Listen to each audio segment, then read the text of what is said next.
Bertemu kembali dengan saya Sugeng Haryadi di Sistem Analysis and Design. Pada episode kali ini saya akan membahas chapter 5 atau bab 5, yaitu tentang pengumpulan informasi atau information gathering dengan metode unobstructive, metode yang tidak mengganggu. Kalau di chapter sebelumnya dengan metode wawancara, sifatnya mengganggu karena harus mengumpulkan orang dan orang tersebut membutuhkan waktu untuk menjawab pertanyaan-pertanyaan kita. Tapi kalau dengan metode unobstructive, ini metode yang tidak mengganggu. Nah, tujuan pembelajaran dari chapter ini yang pertama, kenali nilai metode yang tidak mencolok untuk pengumpulan informasi. Yang kedua, memahami konsep pengambilan sampel untuk menganalisis kebutuhan informasi dari pengguna atau manusianya. Kemudian yang ketiga, membuat sampel berguna tentang orang sekitarnya, dokumen, dan acara yang berguna untuk menentukan kebutuhan informasi manusianya. Kemudian berikutnya yaitu membuat naskah-naskah analisis untuk mengamati aktivitas pembuatan dari keputusan. Dan yang terakhir, terapkan teknik stroke untuk mengamati dan mentafsirkan lingkungan pembuat keputusan tadi. Nah, topik utama dalam chapter ini yaitu pengambilan sampel atau sampling. Kemudian yang kedua, analisis dokumen kuantitatif. Yang ketiga, analisis dokumen kualitatif, pengamatan, stroke, dan menerapkan stroke. Nah, suatu pengambilan sampel atau sampling di sini merupakan suatu proses pemilihan secara sistematik elemen-elemen representatif dari suatu populasi, melibatkan dua kunci keputusan, apa yang harus diperiksa, yang kedua orang mana yang perlu dipertimbangkan sebagai sampelnya. Nah, kebutuhan akan sampling di sini ada alasan sistem analisis melakukan pengambilan sampel adalah yang pertama biasanya mengandung biaya ya. Semakin banyak sampel, semakin banyak biaya yang dikeluarkan. Yang kedua, mempercepat pengumpulan data, bagaimana caranya. Kemudian yang ketiga, meningkatkan efektivitas supaya kuesioner juga atau hasilnya juga dapat diketahui atau dianalisis. Kemudian yang keempat, mengurangi nilai biasnya. Nah, kebutuhan akan sampling terlalu mahal untuk periksa setiap potongan kertas ya. Nah, akhirnya memakan waktu dan biaya yang cukup tinggi. Kemudian biaya atau bicara dengan semua orang ya. Bicara dengan semua orang, nah ini akhirnya menjadi bias dan kemana-mana nantinya. Kemudian baca setiap halaman web dari organisasi. Sampling atau contoh di sini ya. Pengambilan sampel ini membantu mempercepat proses dengan pengumpulan data yang dipilih daripada semua data yang untuk seluruh populasi. Ya, ini biasanya untuk mewakilinya ya lewat sampling aja. Kemudian analisis sistem terhindar dari beban menganalisis data dari keseluruhan total populasi yang ada.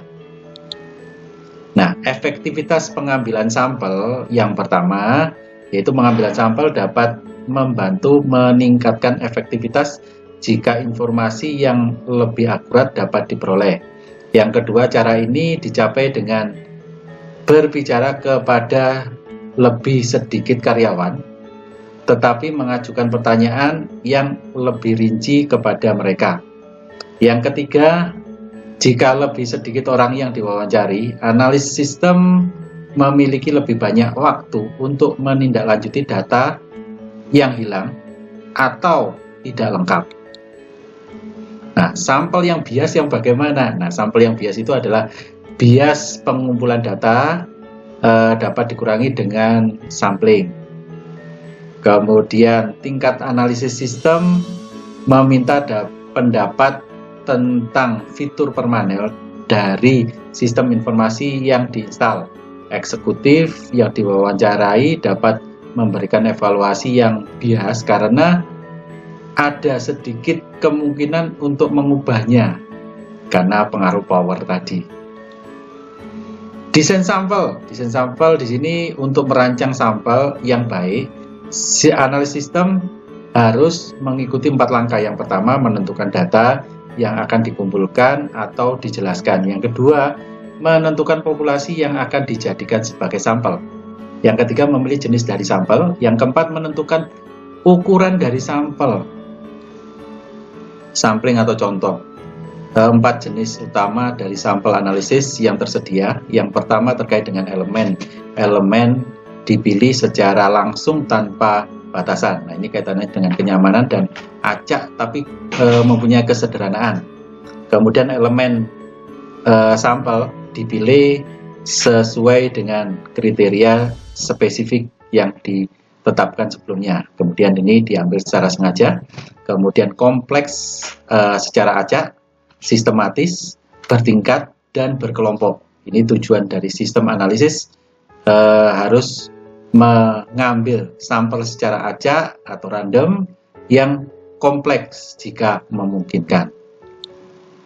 Kemudian desain dari sampel, ada 4 jenis utama sampel. Yang pertama, sampel tersebut harus mempunyai terkait dengan kenyamanan. Yang kedua, terkait dengan kesengajaan. Yang ketiga, acak tapi sederhana. Yang keempat, acak tapi kompleks. Sampling atau contoh terkait dengan sampel kenyamanan, yaitu sampel kenyamanan adalah sampel yang tidak dibatasi dan tidak dapat dipastikan. Yang kedua, sampel ini adalah yang paling mudah diatur. Kemudian yang paling tidak bisa diandalkan biasanya, karena paling gampang gitu aja ya. Akhirnya yang ada saja diambil, tapi tidak bisa menggambarkan dari semua populasi yang ada. Sampel tujuan di sini adalah sampel tujuan didasarkan pada pertimbangan-pertimbangan atau kriteria tertentu. Kemudian pilih sekelompok individu yang tampak berpengetahuan dan tertarik pada informasi baru. Kemudian sampel tidak memungkinkan, yang tidak memungkinkan ya. Kemudian cukup bisa diandalkan biasanya sampel tujuan karena sesuai dengan sasaran yang kita inginkan. Kemudian sampel acak atau kompleks. Nah, sampel acak kompleks di sini ya. Sampel acak kompleks yang paling tepat untuk analisis sistem adalah sampling sistematik. Kemudian pengambilan sampel bertingkat sesuai dengan kalau di manajemen ya, manajemen operasional, manajemen menengah, dan manajemen strategisnya. Semua diambil secara proporsional ya. Kemudian pengambilan sampel secara cluster. Nah, keputusan ukuran dari sampel ini tentukan atributnya, kemudian temukan basis data atau database atau laporan tempat atribut dapat ditemukan. Kemudian periksa atributnya, membuat keputusan subjektif tentang estimasi interval yang dapat diterima. Kemudian pilih tingkatan kepercayaan dan berikutnya hitung kesalahan standar atau standar errornya. Kemudian tentukan ukuran dari sampel tadi. Nah, terkait dengan investigasi yang dibahas di chapter sebelumnya. Tindakan penemuan dan analisis data terkait dengan hard data ini berkaitan dengan kuantitatif atau angka-angka ya, dan kualitatif. Nah, ini terkait dengan data. Jadi ada 2 data, yaitu data kuantitatif dan data kualitatif. Nah, pengambilan atau mengambil atau menganalisis data kuantitatif ini laporan digunakan untuk pengambilan keputusan perusahaan, baik itu untuk operasional maupun untuk bisnis strategi. Kemudian laporan kinerja kaitannya dengan apa yang sudah dilakukan. Kemudian parameternya harus jelas dan lain sebagainya. Kemudian rekam jejak atau rekamannya bagaimana. Formulir pengambilan datanya bagaimana. Nah, ini berupa report ataupun data kasar. Kemudian e-commerce dan transaksi lainnya. Berikutnya laporan yang digunakan untuk pengambilan keputusan, yaitu misalkan laporan penjualan untuk peningkatan penjualan tahun berikutnya atau bulan berikutnya, prediksinya bagaimana. Nah, ini kaitannya dengan proses produksi. Jadi kalau penjualan meningkat, berarti produksi harus juga ditingkatkan. Nah, ini berhubungan juga dengan laporan produksi. Nah, produksinya setiap tahun berapa, peningkatannya berapa, sehingga juga harus ada laporan kebutuhan akan bahan baku. Nah, laporan kebutuhan bahan baku ini muncul di laporan ringkasan perusahaan juga, yang disampaikan ke suppliernya terkait dengan supply chain management. Nah, catatan. Nah, catatan menyediakan perbaruan berkala tentang apa yang terjadi dalam bisnis. Ada beberapa cara untuk memerlukan catatan, untuk memeriksa catatan juga. Yang pertama itu memeriksa kesalahan dalam jumlah yang totalnya. Jadi kita misalkan di audit, ada footing, ada penjumlahan, perkalian, dan lain sebagainya. Ini memeriksa kesalahan dalam penjumlahan dan totalnya. Kemudian mencari peluang untuk meningkatkan desain dan rekam jejak atau rekamannya. Ya, kita cross check ke bukti transaksi dan lain sebagainya. Kemudian mengamati jumlah dan jenis transaksinya. Yang keempat, mengawasi contoh di mana komputer dapat menyederhanakan pekerjaan. Ini terkait dengan perhitungan dan manipulasi data lainnya. Kemudian formulir pengambilan data. Ini pengumpulan contoh semua formulir yang digunakan. Nah, ini perhatikan jenis formulirnya, kemudian dokumentasikan pola distribusi yang dimaksud, bandingkan pola distribusi yang dimaksud dengan siapa dan sebenarnya yang menerima formulir tadi siapa. Ini kaitannya dengan formulir dan pengambilan data. Kemudian pertanyaan-pertanyaan untuk ditanyakan tentang formulir yang resmi dan bajakan yang sudah diisi. Nah, ini katanya pertanyaan-pertanyaan yang ditanyakan tentang formulir, apakah formulir itu diisi lengkap atau tidak? Nah, ini yang perlu ditanyakan. Kemudian apakah formulir yang tidak pernah digunakan mana saja? Kemudian apakah semua salinan formulir diedarkan kepada orang yang tepat atau diajukan dengan tepat? Bisakah orang yang harus mengakses komputer ini secara online dapat dilakukan? Kemudian jika ada formulir kertas yang ditawarkan sebagai alternatif untuk formulir berbasis web, bandingkan dengan tingkat penyelesaian keduanya. Kemudian apakah formulir tidak resmi digunakan secara teratur atau tidak? Nah, kemudian menganalisis dokumen kualitatif, ya ini dengan metafora kunci atau pedomannya. Kemudian mental orang yang ada di dalam ataupun di luar, grafik atau logo ikon, area umum atau halaman web, kemudian apakah yang dianggap baik ataupun tidak baik, kemudian bagaimana dengan selera humor. Nah, kemudian terkait dengan menganalisis dokumen kualitatif, ini terkait dengan pesan email dan memo yang diberikan, kemudian tanda atau poster yang di papan buletin, kemudian situs web perusahaan, manualnya bagaimana, buku pegangan atau kebijakan perusahaan. Nah, kemudian menganalisis memo memberi pemahaman tentang metafora yang memandu pemikiran organisasi. Ini contoh memo yang ada di layar ini. Nah, berikutnya terkait dengan pengamatan. Terkait dengan pengamatan memberikan wawasan tentang apa yang sebenarnya anggota organisasi lakukan. Kemudian lihat secara langsung hubungan yang ada antara pembuat keputusan dan anggota organisasi lainnya. Dan yang ketiga, dapat juga mengungkapkan petunjuk penting tentang kekhawatiran HCI. Nah, play script analisis ini melibatkan mengamati perilaku pembuatan keputusan dan merekam tindakan mereka menggunakan serangkaian kata kerja tindakan sebagai contoh pembicaraan, kemudian pengambilan contoh, penyesuaian, memutuskan, dan lain sebagainya. Kemudian observasi lingkungan yang terstruktur, suatu teknik untuk mengamati lingkungan fisik pembuat keputusan. Ini harus datang secara langsung. Kemudian observasi lingkungan ini seringkali memungkinkan untuk mengamati hal-hal khusus di sekitar yang akan mengkonfirmasi atau meniadakan narasi organisasi. Ini disebut juga dengan cerita atau dialog. Nah, informasi yang ditemukan melalui wawancara dan kuesioner biasanya.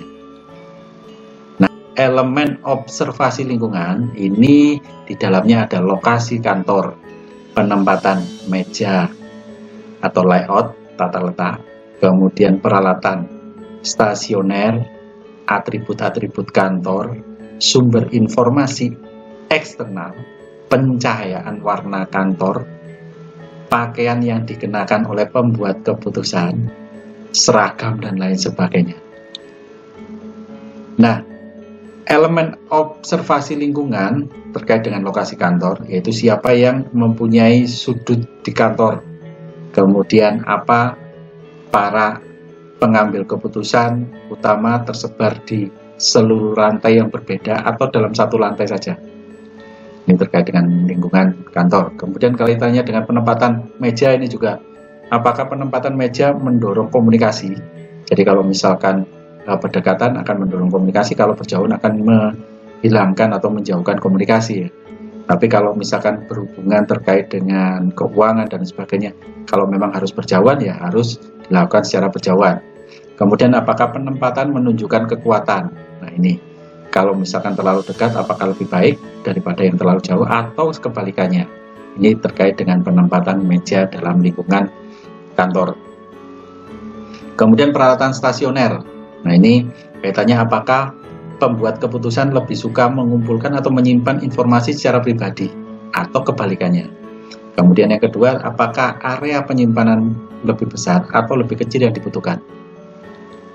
Kemudian atribut. Nah, atribut ini adalah bukti bahwa pembuat keputusan menggunakan PC atau ponsel pintar atau komputer tablet yang dimiliki atau ada di kantor, atau memiliki komputer pribadi. Nah, ada bukti bahwa pembuatan keputusan menggunakan PC, smartphone, atau komputer di kantor atau milik pribadinya. Ini terkait dengan atribut. Kemudian sumber informasi eksternal. Ini terkait dengan pembuat keputusan mendapatkan banyak informasi dari sumber eksternal seperti halnya jurnal perdagangan, web, dan lain sebagainya. Kemudian pencahayaan dan warna kantor. Apakah warnanya hangat atau mengundang sesuatu yang menyamankan. Kemudian apakah pencahayaan diatur untuk melakukan pekerjaan terperinci atau lebih cocok untuk komunikasi biasa. Kemudian terkait dengan pakaian, seragam, dan lain sebagainya. Apakah pembuat keputusan menunjukkan otoritas sebagai dengan mengenakan pakaian konservatif atau sebaliknya tidak. Kemudian yang kedua yaitu apakah karyawan diharuskan mengenakan seragam atau tidak. Kemudian struktur atau karakteristik pembuat keputusan. Nah ini tampak seperti yang ada di layar ini, karakteristik pengambil keputusan dan elemen yang sesuai dengan lingkungan fisik. Terkait dengan pengumpulan informasi secara formal yaitu pencahayaan warna yang hangat atau berbijar. Kemudian terkait dengan mencari informasi ekstra organisasi, jurnal perdagangan yang ada di kantor atau yang langganan di kantor. Kemudian memproses data pribadi melalui PC atau komputer tablet yang ada di kantor. Kemudian menyimpan informasi secara pribadi dengan peralatan atau file yang ada di kantor. Kemudian latihan kekuatan dalam pengambilan keputusan. Meja ditempatkan untuk daya kerja sendiri-sendiri. Kemudian menunjukkan kredibilitas dalam pengambilan keputusan, yaitu mengenakan pakaian resmi, seragam, atau yang lainnya. Kemudian bagikan informasi dengan orang lain, kantornya mudah diakses, dan lain sebagainya. Ini secara fisik, lingkungan fisik, tampak seperti yang ada di layar ini. Nah, kemudian menerapkan struktur, kelima simbol yang digunakan untuk mengevaluasi sebagaimana pengamatan unsur-unsur struktur dibandingkan dengan hasil wawancara adalah tanda centang berarti narasi dikonfirmasi, tanda X atau silang berarti narasi terbalik, simbol oval atau berbentuk mata berfungsi sebagai isyarat untuk melihat atau lebih jauh, kuadrat berarti observasi mengubah narasi, lingkaran berarti narasi dilengkapi dengan observasi. Ini terkait dengan itu tadi. Nah, kemudian ringkasan yang dibahas di chapter ini terkait dengan sampling tadi ya, merencanakan sampling yang bagus, bagaimana jenis sampelnya, bagaimana ukuran sampelnya, kemudian hard data kasar ya, data hard. Nah, ini analisis dokumen kuantitatif dan kualitatif, kemudian observasi yang dibuat dengan naskah, drama, dan lain sebagainya, kemudian struk, elemen-elemen struk yang sudah dibahas tadi, kemudian menerapkan struk bagaimana. Nah, ini yang dibahas di chapter ini ya. Nah, itu untuk chapter ini. Nah, untuk tugasnya bisa diberikan nanti di kelas, kemudian chapter selanjutnya akan disampaikan di episode selanjutnya. Sampai jumpa di episode selanjutnya.